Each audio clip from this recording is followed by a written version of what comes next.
सर्वस्वमीश्वरम् वन्दे बोधमयं नित्यं गुरुं शङ्कररूपिणम् यमाश्रितो हि वक्रोऽपि चन्द्र सर्वत्र वन्द्यते सीतारामगुणग्राम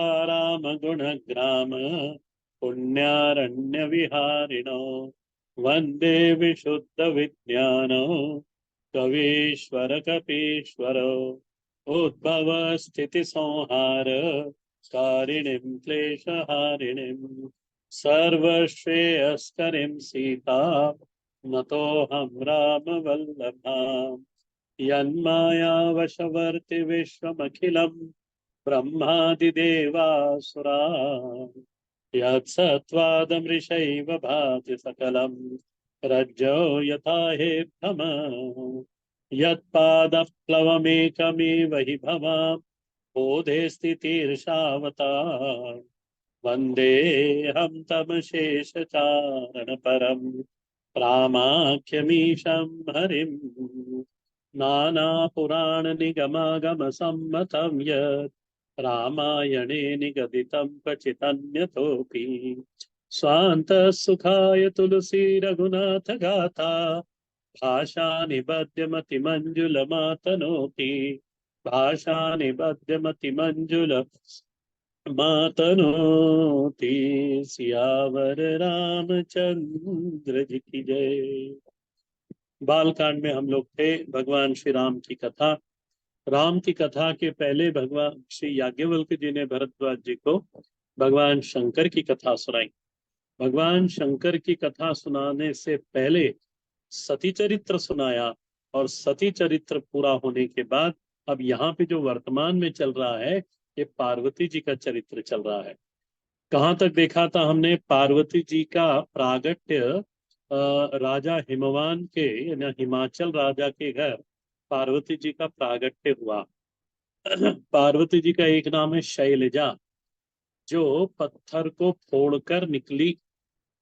इसलिए आप पार्वती जी को देखिएगा, लक्ष्मी जी को देखिएगा, सीता जी को देखिएगा, इन सब के चरित्र, श्री राधा जी का चरित्र आप कभी देखना, श्री रुक्मिणी जी का चरित्र आप देखना। ये जितनी भी देवियां हैं, शक्ति, आदि शक्ति, भवानी, इन लोगों ने कभी भी माँ के गर्भ में गई नहीं। इसलिए महालक्ष्मी का एक नाम है जलजा, पद्मजा, जो पद्म में से, कमल में से उत्पन्न हुई, जो जल में से उत्पन्न हुई। सीता जी का नाम है भूमिजा। मैंने कहने का मेरा अभिप्राय ये है कि मातृशक्ति ये कभी भी किसी गर्भ में 9 महीने तक इन्होंने वास नहीं करा। ये ऐसी शक्ति है, ब्रह्म की शक्ति है ना, तो ये स्वयं प्रकट हुई है।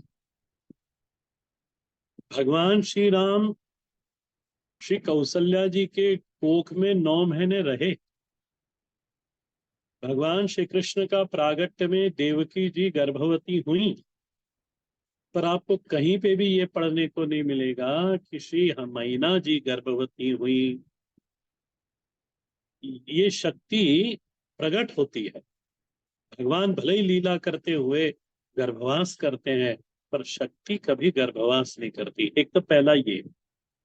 दूसरा, ये शक्ति ऐसी है, ये अपने पति के अपमान को कभी सहन नहीं करती।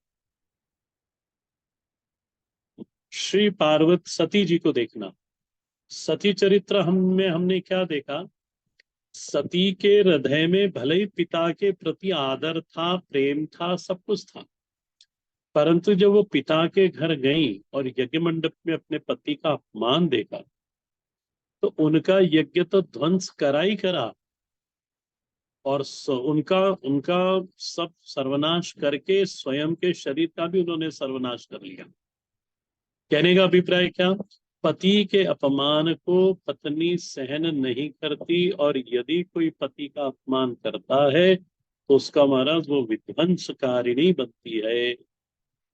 सीता जी के चरित्र को देखना, सीता जी में और पार्वती अम्बा में कोई अंतर नहीं है चरित्र की दृष्टि से देखें। सीता जी का हरण रावण ने करा और रावण ने भगवान श्री राम का अपमान किया। विध्वंस कर दिया महाराज ने। शक्ति में इतना बल है, शक्ति बिना शक्तिमान के नहीं रहती। शक्ति अपने धारण करने वाले का, पोषण करने वाले का, अपने भर्ता का कभी अपमान सहन नहीं करती। इसलिए शाक्त परंपरा में, जिस परंपरा में हम हैं, भगवान आद्य गुरु शंकराचार्य जी की जो परंपरा है, इसको कहते हैं शाक्त परंपरा। शाक्त परंपरा का अर्थ होता है शक्ति के उपासक। तो शक्ति की उपासना जब होती है तो पहले भगवान शंकर की उपासना होती है।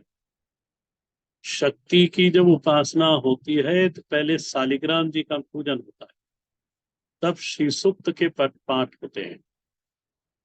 तो और जब आपको ललिता पराम्बा श्रीयंत्र की पूजन करना हो तो पहले भगवान शंकर की पूजन करके, गणपति भगवान शंकर इनका पूजन करने के बाद अब ललिता पराम्बा का नंबर आता है, उनका पूजन होता है, तब भगवती संतुष्ट होती है। काशी में हम लोग जाते हैं तो मेरा ध्यान तो पूरा अन्नपूर्णेश्वरी जी पे ही रहता है। पर कब, तो पहले विश्वनाथ जी को प्रणाम कराओ, बस प्रणाम मात्र कराओ, कोई वहां अभिषेक का हम करते नहीं, मैं तो नहीं करता, बस प्रणाम कर लिया। और यदि भीड़ ज्यादा हो तो मैं तो शिखर को प्रणाम करके, वहीं शिखर को दंडवत करके फिर माता जी के पास आ जाता हूँ, और फिर उनका पूजन पूरा विधि से होता है। कहने का अभिप्राय मेरा ये कि शक्ति सदा शक्तिमान के आश्रित है, और शक्तिमान पूजनीय है। माता जी स्वयं उनकी पूजन करती हैं, उनका आदर करती। ठीक हम भक्तों को भी, यदि हम शक्ति के उपासक हैं, तो शक्तिमान का आदर करे बिना, उनके पूजन करे बिना शक्ति की उपासना नहीं की जा सकती। तो यहाँ पे सती जी के चरित्र से हमने ये सीखा, एक ये सीखने की और बात। अब यहाँ पर श्री सती जी ही स्वयं पार्वती के रूप में प्रस्तुत प्रकट होती हैं। और जब नारद जी को मालूम पड़ा कि राजा हिमालय के घर पुत्री उत्पन्न हुई है, तब वो स्वयं जाते हैं। और नारद जी के पूछने पर राजा हिमाचल नारद जी का स्वागत करने के बाद नारद जी जब सुस्थिर हुए, तब उन्होंने नारद जी से पूछा, महाराज ये कन्या का आप सब सर्वज्ञ हैं, सब कुछ जानने वाले हैं, इस कन्या के भविष्य के बारे में कुछ बताइए। श्री नारद जी ने पार्वती जी का सारा चरित्र कह सुनाया। उनकी जितनी भी प्रशंसा की जाए उतनी कम है। उन्होंने कहा कि एक इसके अंदर दोष ये ऐसा है कि इसको जो पति जो मिलेगा ना, उन्होंने कहा इसको जो पति मिलेगा वो पति कैसा होगा, जटिल योगी, जटिल अकाम मन नगन अमंगल वेश, अस स्वामी यही कही मिलही परिहस्त असिरे। उन्होंने कहा कि इसको जो पति मिलेगा ना, बड़ा अमंगल पति मिलेगा, जिसका न कोई गोत्र होगा, जिसका न कुल होगा, न खानदान होगा, योगी होगा, जटाधारी होगा, कोई काम धंधा करने वाला नहीं होगा, नग्न वेश होगा, उसका अमंगल वेशधारी होगा। और बोले ऐसा पति इसके भाग्य में लिखा है, अस रेखा इसके हाथ में पड़ी हुई है। जब इस तरह से उन्होंने सुना कि इसके पति रूप में इस तरह से मिलेगा, तब उन्होंने कहा कि महाराज कोई उपाय हो तो बताइए। तब उन्होंने कहा कि देखो, जो जो मैंने वर में दोष बताए हैं ना, कि नारद जी बोलते हैं, जे जे वर के दोष बखाने, ते सब शिव पही मैं अनुमाने। यानी मैं अपनी दृष्टि से देख रहा हूं कि जो जो इसके भाग्य में जैसा वर मिलेगा, बोले वो सारे की सारे है तो अवगुण, परंतु ये जब भगवान शंकर में की दृष्टि को देखो इन गुणों के अवगुणों के साथ, तो वहां ये अवगुण नहीं, वहां ये गुण से दिखाई देते हैं। इसलिए जो विवाह शंकर सन होई, दोष गुण सम कह सब कोई। बोले यदि पार्वती के का विवाह भगवान शंकर से, त्रिदेव में जो भगवान शंकर है उनके साथ यदि इसका विवाह हो जावे, तो महाराज इसका ये जो हस्तरेखा में दिया हुआ जो भविष्य, ये भी सत्य हो जाएगा, और आपकी पुत्री का मंगल हो जाएगा। जो सेज शयन हरि करही, बुद्ध का कछु तिनकर दोष न धरे, भानु कृषानु स्वर्ग सरस खाई, तिन कही मंद कहे को नाही। और नीचे कह दिया चौथी चौपाई में के अंदर, समृत कहो नहीं दोष गोसाई, कि महाराज जो समृद्ध है, वो समर्थ है, उसको किसी भी तरह का दोष नहीं लगता। उदाहरण दे के नारद जी ने समझा दिया, रवि पावक सुर सरी की नाई। रवि यानी सूर्य गंगा जी के जल का भी शोषण करता है और नाली के जल का भी वाष्पीकरण करता है, दोनों को सोखता है। परंतु सूर्य को किसी प्रकार का दोष नहीं लगता कि देखो ये नाली का जल भी इसने सुखा दिया। उसी तरह से अग्नि अग्नि आहुति को भी स्वीकार करती है और मुर्दे को भी स्वीकार करती है, दोनों को भस्मीभूत कर देती है। आपने देखा कचरे को भी जलता है, जलते हुए देखा, और आहुति जो डाली जा, खैर इसमें भेद है, इसको समझना है दूसरी कर्मकांड की भाषा में। अग्नि के भी 4 प्रकार होते हैं, तो आप तो यहाँ छोड़ दो इसको, बस पावक को एक महाअग्नि के रूप में देखो, विशेषाग्नि के रूप में मत देखो। और वो महाअग्नि आहुति को भी वहन करती है और कचरे को भी जला देती है। तो रवि पावक। दूसरी सुरसरी। सुरसरी यानी गंगा जी में सरयू भी जाके मिलती है और आपके गांव के नाले भी जाके उसमें मिलते हैं। तो जब ना, और वो जो कर्मनाशा नदी है बिहार में, वह भी जाके गंगा जी में जाके विलीन होती है।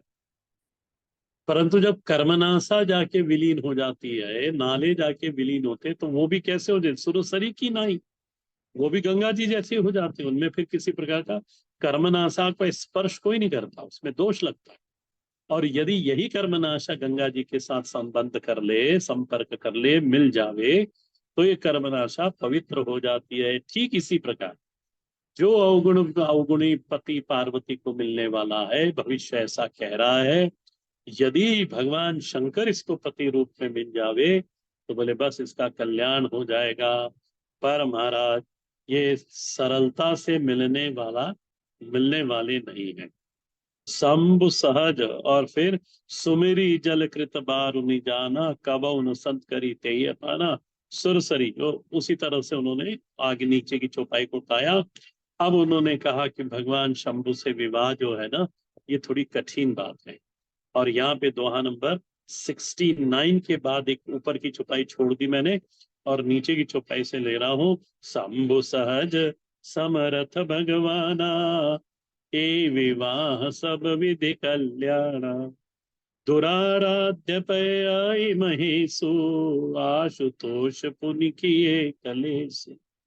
उन्होंने कहा कि महादेव जी को प्राप्त करना बोले बड़ा कठिन है। दुराराध्य, दुराराध्य है ना, इनकी आराधना करना, फिर ये प्रसन्न होंगे आराधना के द्वारा, तभी ना मिलेंगे। तो इनकी आराधना करना बोला दुराराध्य पे अय महेशु, बड़ा कठिन है महाराज इनका।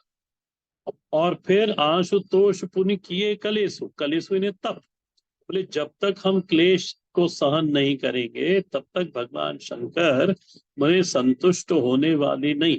इसलिए हे हिमवान, जो तप करे कुमारी तुम्हारी, भावी में चिसकहि त्रिपुरारी।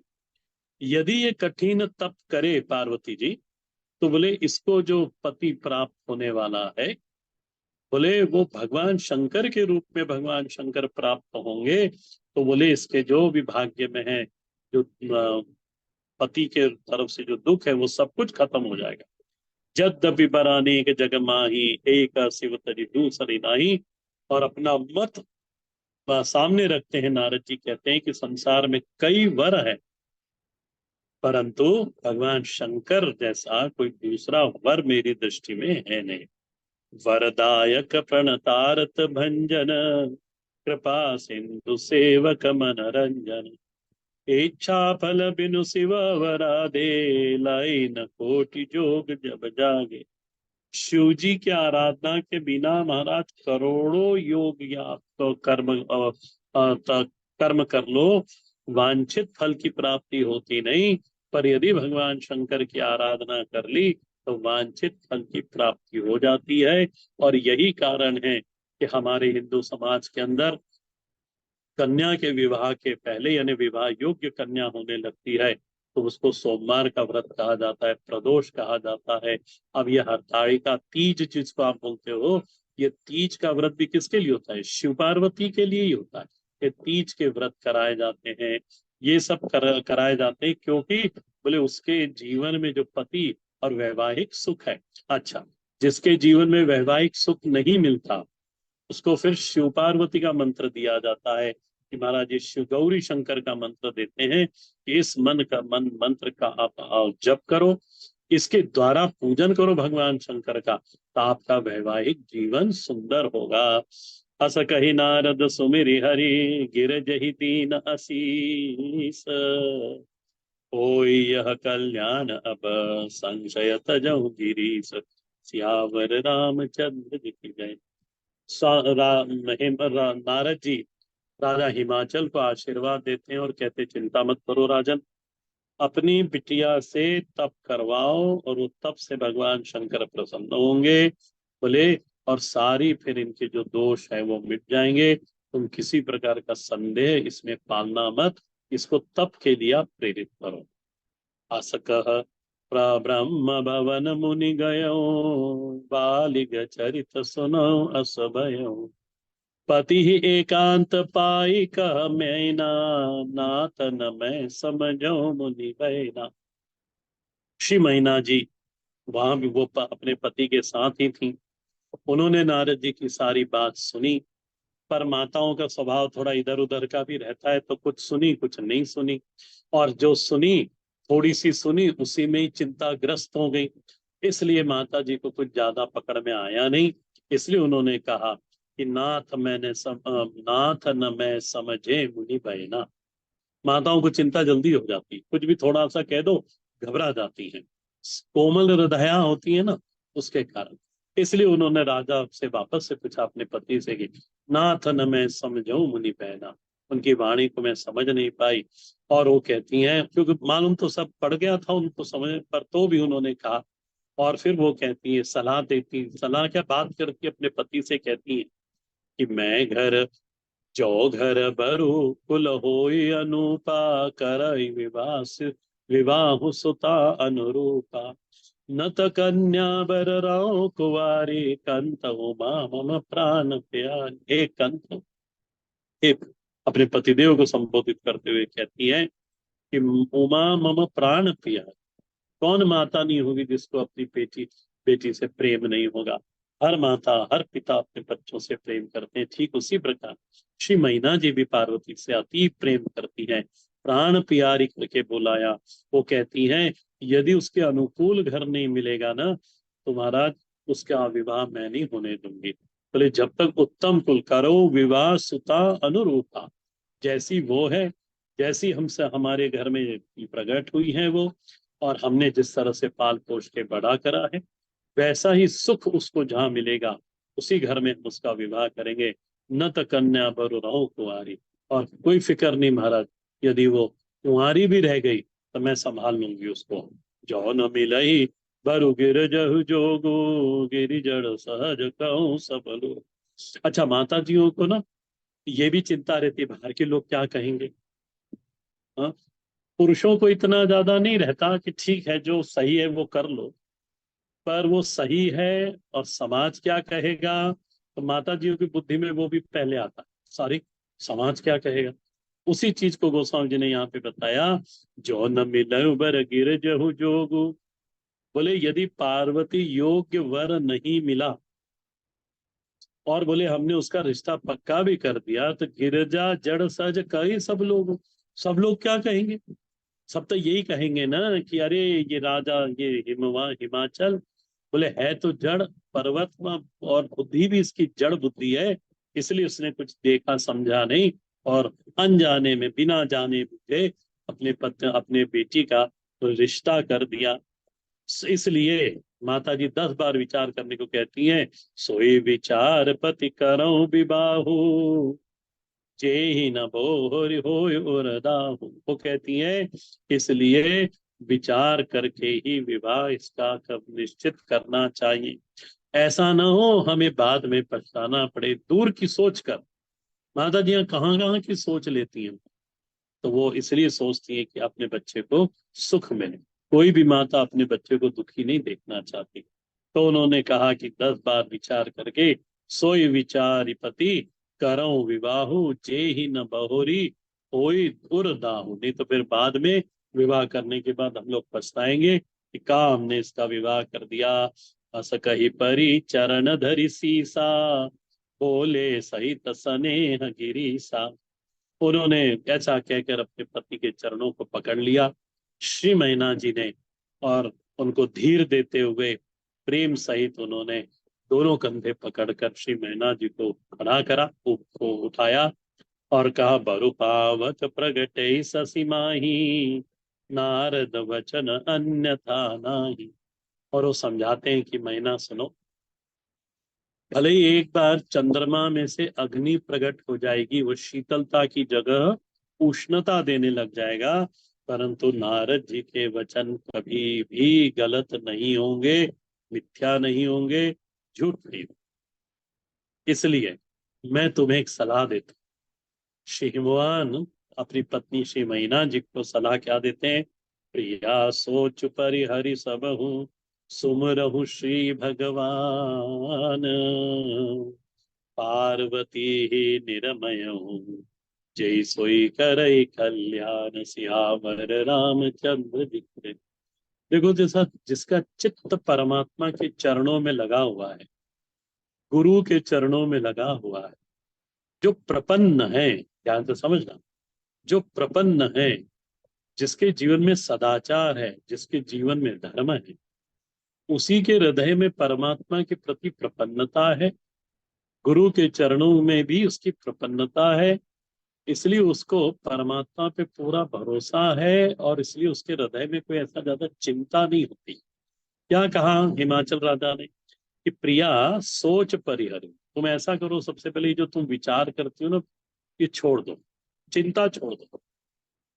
और क्या करें? बोले सब ही सुमिरो श्री भगवान, भगवान का स्मरण करो। देखो, जब विपत्ता ऐसी परिस्थिति आई ना, या आने वाली है, हमको थोड़ी दिखने लग गई कि महाराज आगे अब ऐसा होगा, तब फिर क्या? और हमारे हाथ में अब कुछ है नहीं उसको सुधारने में। मेरे पास जो बल है, मेरे पास जो सामग्री है, ये अल्प है।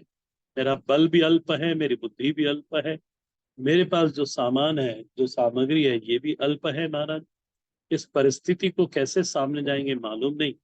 तब क्या करना चाहिए? इन ग्रंथों से समझना चाहिए। हम लोगों ने ना सदग्रंथों को पढ़ना बंद कर दिया। मेरे को तो एक आश्चर्य होता है, आजकल के बच्चों को हिंदी नहीं आती। अब वो हिंदी नहीं आती तो बोल भी नहीं सकते। एक को मंत्र दिया कात्यायनी जी का, और साल भर हो गया उसको पाठ करते करते, और वो पूरा जिससे दिलवाया था मैंने, उन्होंने जो उच्चारण ठीक करवाया, लिख के दिया, अब उसने सब उल्टा ही उल्टा पढ़ा। ऊ की मात्रा में कंच लगा दी, दिखी नहीं ऊ की मात्रा उसको। मैंने उसको क्यों क्यों क्यों तेरे वो ऊ की मात्रा नहीं की? बोले इसमें ऊ की मात्रा है ही नहीं। मैंने एक सिर पे मार के बताई, मैंने कहा, देख तेरी इसमें ऊ की मात्रा है। अब ये तो विचित्रता है संसार में। तब क्या तो कल्याण होगा, आगे क्या होगा, परमात्मा जाने। तो उसकी चिंता हम भी ना करें। यहाँ पे जो लिखा है ना, सुमिरहु श्री भगवान। मैं तो इसलिए जिन जिन घरों में जाता हूँ उनको कहता हूँ, अपने बच्चों को दो चीज करना। भले ही स्कूल में हिंदी ना पढ़ाओ, पर आप कोई एक सदग्रंथ खुद पढ़ना, अपने बच्चे को पास बिठाना। वो मना करेगा मैं नहीं बैठता, तो भी थोड़ी देर, 10 मिनट, आधा घंटा, 15 मिनट। मालूम है संसार में कंपटीशन बहुत है, पर तो भी उसको 5-15 मिनट बिठाना अपने पास। और कुछ नहीं, रामचरितमानस ही लगाना है, सरल ग्रंथ है बाकी ग्रंथों से तो। और पूरा ग्रंथ है, जीवन का ग्रंथ है, ये लगाएं। उनको आदत होगी हिंदी पढ़ने की। स्कूलों में तो आजकल तो नहीं पढ़ाई जाती। और दूसरा, परमात्मा के ऊपर पूरा भरोसा रखना। हाँ, दूसरा मैं ये कह रहा था, पहला तो बच्चों को हिंदी का स्वयं आप आदत डलाना।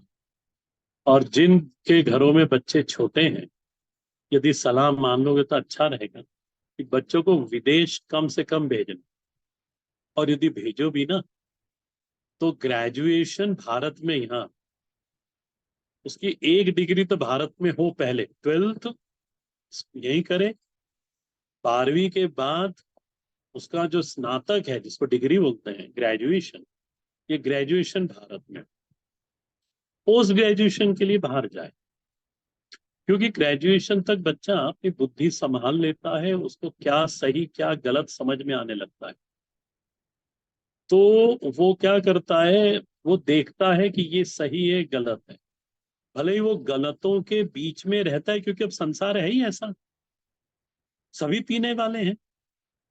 परंतु वो अपने आप को सावधान रखता है कि नहीं, उनके साथ बैठूंगा जरूर, पर मैं इस व्यसन में नहीं जाऊं। ये परिपक्वता एक बार उसमें आ गई ना, फिर उसको आप विदेश में क्या कहीं पे भी भेज दो, चांद पे भेज दो, कोई बात नहीं। पर तब तक, जैसे एक ने कहा था अभी, मेरे को ही कहा था, उसके पिताजी लाए थे, स्वामी जी आई एम 21। मैंने उसको कहा तेरे में थोड़ी की तो अकल है नहीं, तो तू 21 की हो गया। अब और जो मेरे को कह रहा है कि आई एम 21, मतलब 21 होने जैसी बुद्धि तो हो। बिल्कुल, मैंने वो और नाराज हो गया कि स्वामी जी ऐसा करे, फिर मैं थोड़ी की अकल नहीं, मैं क्या बिल्कुल नहीं तेरे में। तो फिर हम लोग तो, मैं तो कठोर बोल ही देता हूँ थोड़ा सा कि नहीं महाराज, सुधर जाएंगे, इनके हित के लिए बोलता हूँ। एनीवे, पर आप लोगों को सलाह, आप लोग पिता बने हैं, माता बने हुए हैं, घर में आपकी बात ज्यादा चलती है, हम लोगों की भी चलती है, मैं तो बोल ही रहा हूँ, पर आप लोग भी इसको ध्यान में रखना। तो सुमिरो श्री भगवान, यहाँ पे थे हम लोग कि प्रिया सोच परिहरहु सब हो, सुमिरो श्री भगवान।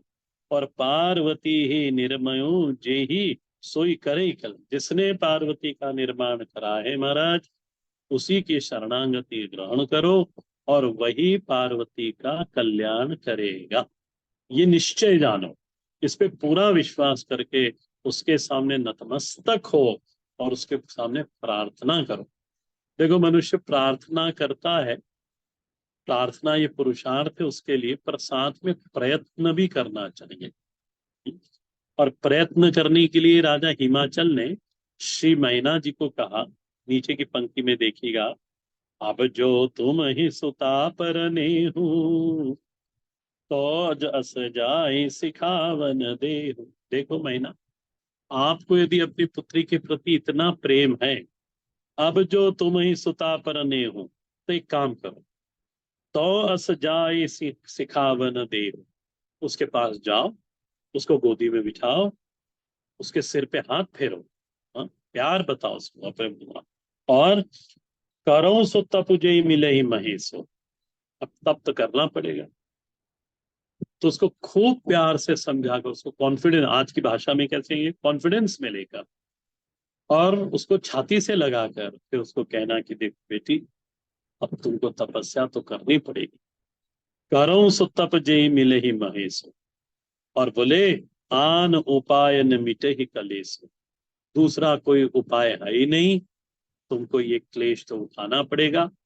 इस क्लेश में मैं तुम्हारे साथ हूं। इस तरह से अनेक बात, आप मीठी बात करके उसको समझाना, और फिर उसको तप में लगाना। रारद वचन सगर्भ सहेतु, सुंदर सब गुणी, सुंदर सब गुण निदर्श केतु। उन्होंने कहा कि नारद जी जो कहे गए, ये बड़े रहस्य गूढ़ गूढ़ वचन थे महाराज, ये अकारण कुछ भी नहीं कहते। और भगवान शंकर यदि इसको पति के रूप में, राजा हिमाचल जानते हैं कि वो, मैना भी ये जानती है, त्रिदेव में एक देव है, यदि ये पति के रूप में मिल गए तो हमारी बेटी का कल्याण हो जाएगा। अस विचार तुम तजो असंका, इसलिए सारे विचार को, शंकाओं को त्यागो। सहिव सबई भांति शंकर अकलंका, भगवान शंकर सभी तरह से अकलंक है महाराज, श्रेष्ठ है। इसलिए तुम उसके, पार्वती को के पास जाओ, उसको खूब प्रेम से समझाओ। सुनिपति बचन हर्षि मन माही, गई तुरंत उठ गिर जा पाही। देखो, पहले की माताएं ना सुनती थी अपने पति की बातें, आज भी सुनते हैं, आप लोग तो सभी सुनते हो, पर ऐसे भी लोग हैं जो नहीं सुनते। क्यों वो तब करेगी? हाँ, सीधी वो बोल देते, क्यों वो तब करेगी, वो लड़के को करना चाहिए तब, हमारी बेटी को प्राप्त कर, ऐसी उल्टी बात। तो सुनी पति वचन हर्षि मन माही, श्री मैना जी ने बड़ा हर्ष हुआ उनको, और पति की बात सुनकर गई महाराज। कहाँ गई? और सीधी पार्वती जी के पास जाती हैं। उमा ही बिलो की नयन भर बारी। पार्वती जी को देखे सबसे पहले तो आंखों में आंसू आ गए। मेरी इतनी छोटी कन्या है, कोमल है, फूलों जैसी, मैंने उसको हथेली में पाला है। बोले आज अब मैं उसको कैसा कठोर उसको उपदेश दूंगी कि बेटा तुझे अब तप करने वन में जाना है। सहित स्नेह गोद बैठारी। पार्वती जी को छाती से लगाया श्री मैना जी ने। बारी बार लेत उरलाई। बारी बार लेत उरलाई कर क्या हुआ?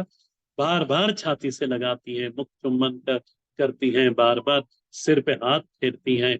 और गद गद कंठा न कछु कही जाई। श्री मैना जी की कंठ अवरुद्ध हो गया। आंसू के कारण कुछ बोलना, कंठ गदगद होने, वो अवरुद्ध होने के कारण महाराज कुछ बोल नहीं पाई।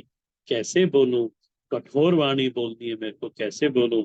परंतु श्री गिर पार्वती जी महाराज जगदम्बा है, वो सब जानते। जगत मातु सर्वज्ञ भवानी, मातु सुखद बोली मृदुमती। मैना जी तो कुछ बोल नहीं पाई, पर जगदम्बा पार्वती महाराज आदि शक्ति भवानी अपनी माँ की दशा देखकर उन्होंने स्वतः ही बोलना शुरू कर दिया। सुनहि मातु मैं दीख अस सपन सुहावन तोई। सुंदर गौर सुविप्रवर अस उपदेश सहु मोहि सियावर रामचंद्र। बातें बनाना ना, तो पार्वती जी ने कहा कि सुनो माँ, मैंने एक सपना देखा। सपने में एक गौर वर्ण का ब्राह्मण आया, और ब्राह्मण ने मेरे को उपदेश दिया।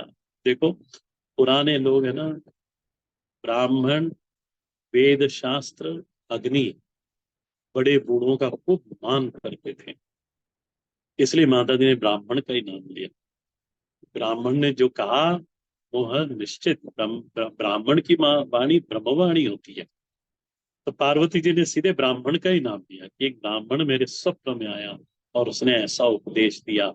और पुराने लोग क्या, आज भी लोग हैं जो ब्राह्मण ने जो कह दिया, हाँ, यही करना है। ब्राह्मण से पूछ कर ही आगे का कार्य करना है, क्योंकि ब्राह्मण के मुख से ब्रह्मा जी स्वयं बोलते हैं।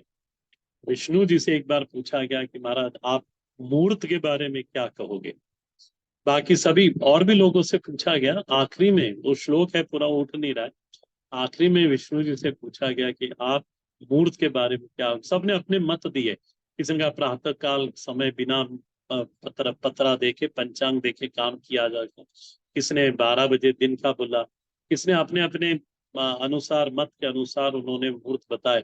पर भगवान विष्णु ने सीधा सीधा कह दिया कि मेरे से यदि पूछोगे तो मैं ब्राह्मण के पास जाऊंगा, ब्राह्मण जो बोलेगा, बोले वही मैं भी कहूंगा।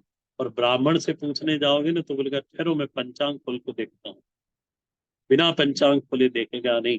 इसलिए ब्राह्मणों का सम्मान खूब हो, और ब्राह्मणों का सम्मान हो। और ब्राह्मण ने जो कहा महाराज वो ब्रह्म वाक्य होता है। परमात्मा उसको सत्य करता है। हाँ, होना चाहिए तपस्वी ब्राह्मण, उपासक ब्राह्मण। आप उसकी चिंता मत करना, जैसे आपके भाग्य में होगा वैसा ब्राह्मण आपको प्राप्त हो जाएगा। है आज भी ब्राह्मण ऐसे तपस्वी, ऐसे उपासक, ऐसे ब्राह्मण हैं जो आज भी उपासना करके बिना पंचांग देखे महाराज मुहूर्त बता देते हैं। ऐसे ऐसे ब्राह्मण हम लोगों ने देखे हैं जिनसे मैंने कर्मकांड सीखा है, तो वही ऐसे विद्वान थे। वो जो बोल देते थे, वहाँ उनके जो शिष्य पुराने हुए हैं। अभी ये संस्कृत दिल्ली में जो संस्कृत कॉलेज है, नाम बोलना उसका, उसके प्राध्यापक हैं, प्रिंसिपल है। वो कहते थे कि गुरु जी सिद्ध ब्राह्मण है, जो कह देते वो। और मैंने भी देखा, वो जहाँ बैठ जाते हैं वो कार्य सफल करके उठते हैं। ऐसे ब्राह्मण हैं, ऐसा नहीं कि नहीं। परमात्मा से प्रार्थना कि हम लोगों को वैसे ही ब्राह्मण मिले और वैसे उन्हीं से हम लोग पूछा करें। यहाँ पे मैं कथा पूरी करता हूँ। आगे पार्वती जी ने क्या स्वप्न सुनाया श्री मैना जी को, इसको हम अगली कक्षा में देखेंगे। हर हर महादेव। श्री राम राम रामेति रमे रामे मनोरमे सहस्रनाम ततुल्यम राम नाम वरानने। श्री राम राम रामेति रमे रामे मनोरमे सहस्रनाम तत्तुल्यं राम नाम वरानने। श्री राम राम रामेति रमे रामे मनोरमे सहस्रनाम तत्तुल्यं राम नाम वरानने। श्री राम नाम वरानने। ओम नमः शिवाय।